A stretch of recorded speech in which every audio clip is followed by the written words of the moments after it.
Hello everyone, আমি দেবাশিস। ব্লগিংটা ভালোবেসেই করি। আজ সকাল থেকে মনটা খুব খারাপ ছিল। ভাবলাম মন ভালো করতে কোথাও একটু ঘুরে আসা দরকার।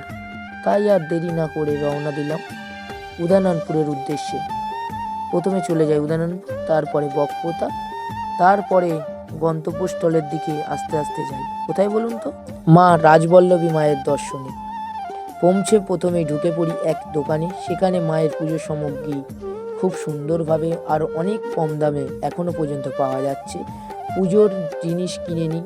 আজ আমি একা আসিনি, আমার সঙ্গে আরও 3জন ছিল। এরপর মন্দিরের দিকে রওনা দিই। মন্দিরে গিয়ে দেখি বেশ বড় লাইন, কিন্তু খুব সুন্দরভাবে সবাই লাইনে দাঁড়িয়ে, কোনো বেলাইন নেই।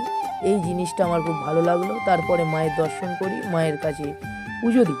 দর্শন করে ধূপবাতি দেখাই এবং মন্দিরের বাইরে পাঁপড় ভাজা খাই। এক ভক্ত সুন্দর মায়ের মূর্তি এঁকে এনেছে, তা দেখে বাইরের দিকে যাওয়ার পথে দেখি এখানে ভোগ দেয়া হচ্ছে এবং অনেক ভক্ত এখানে বসে ভোগ খাচ্ছে। তা দেখে বাড়ির দিকে রওনা দিই এবং যাওয়ার পথে দেখি মা রাজবল্লভী নার্সারি। এখানে অনেক রকম গাছ আছে, তাও আবার কম দামে। সেটা দেখি এবং বাড়ির দিকে রওনা দিই। আজকের জন্য এতটাই, আবারও কাল দেখো। টাটা।